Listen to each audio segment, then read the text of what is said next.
बारिश आती है, आंधी ऐसे आती है तो उनका घोंसला उड़ जाता है, तो वो बेघर हो जाते हैं। तो चिड़िया को टेंशन हो जाती है कि मैं मेरे बच्चों को लेके कहाँ जाऊँ। फिर उसको याद आता है कि ये ना दूसरे जंगल में उसकी वो मौसी रहती है, मीनू मौसी। चिड़िया का नाम क्या होता है? लाडो। और उसकी मौसी का नाम क्या होता है? मीनू मौसी। क्या नाम होता है मौसी का?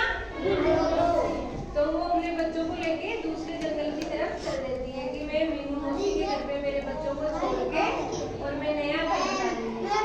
वो देखती है, जाती है, मीनू मौसी का गेट खटखटाती है, तो मीनू मौसी तो गेट ही नहीं खोलती। तो दूसरा जानवर आता है वहाँ पे, दूसरी चिड़िया आती है कि बहन बहन क्या हुआ, तुम गेट क्यों खटखटा रही हो? कि मेरे ऐसे उसको बता दिए कि मेरे जंगल में तूफान आया और मेरा घर उड़ गया, तो मैं मीनू मौसी के पास मेरे बच्चों को छोड़ के और मैं नया घर बनाऊंगी। तो वो बताती है, वो दूसरी चिड़िया की मीनू मौसी तो है ही नहीं, वो तो दूसरे जंगल में गई हुई है। वो टेंशन में आ जाती है और बच्चों को लेके उड़ती है। इतने में क्या होता है, मौसम खराब हो जाता है और बारिश आती है, तो वो और टेंशन में हो जाती है कि मेरे बच्चे बारिश में भीग जाएंगे, बीमार हो जाएंगे। तो वो किसी से मदद मांगती है, तो उसे दूर थोड़ी दूर और उड़ने के बाद एक घर दिखता है, दूसरे पक्षी का घोंसला दिखता है। तो वो जाके उसका गेट खटखटाती है। तो कौवा जानते हो आप लोग? तो कौवे का घर होता है। तो वो उसे बताती है अपनी परेशानी, ऐसे ऐसे मेरा घर उड़ गया, मैं मौसी के पास आई थी, मौसी है नहीं, तो मैं मेरे बच्चों को लेके कहाँ जाऊँ, आप मुझे मेरी मदद करो। तो वो बोलता है कि रुको, मैं मेरी पत्नी से जो गोरी कौवा थी ना, उसकी वाइफ, उससे पूछने के लिए वो जाता है। उसका नाम होता है गोरी। कौवे की वाइफ होती है ना कौवी, उसका नाम होता है गोरी। तो वो अंदर जाता है तो उसकी वाइफ मना कर देती है कि नहीं नहीं, मैं नहीं रखने दूंगी, मैं ऐसे ही किसी को दूसरे बच्चों को, चिड़िया को मेरे घर में। तो वो बोलता है कि नहीं नहीं, उसके पास एक पोटली भी है अनाज की। तो वो लालच में आ जाती है, तो वो बोलती है कि चलो ठीक है, मैं बात करती हूँ।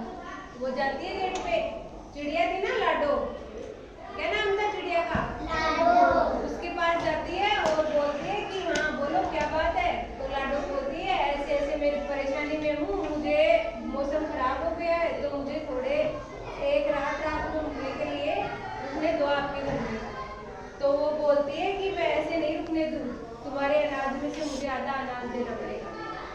तो वो बोलती है ठीक है। तो उसके पास उसका दूसरा घोंसला था कौवे का, तो उसमें उन लोगों को बिठा देती है। फिर वो एक दिन हो जाता है, सुबह वो देखती है चिड़िया बाहर झांक के, उसको नींद नहीं आ रही, बच्चे तो सो गए और उसको टेंशन हो रही है कि मेरे बच्चों को लेकर मैं कहाँ जाऊँ, तो उसको नींद ही नहीं आती। तो वो झांक के देखती है, सुबह गेट खोल के तो बारिश नहीं रुकती है और वापस बंद कर देती है। इतने में ही कौवी आती है और बोलती है कि कल जो अनाज दिया था ना, वो तो एक दिन का ही गिराया था, अब आज रुकने के लिए तुम्हारा सारा अनाज दो। तो चिड़िया बोलती है कि मैं तुम्हें सारा अनाज दे दूंगी तो मेरे बच्चे और मैं क्या खाएंगे। तो फिर वो ना ना, फिर तुम्हें निकलना पड़ेगा मेरे घर से। तो वो बोलती है कि चलो ठीक है, मैं तुम्हें सारा अनाज दे देती हूँ।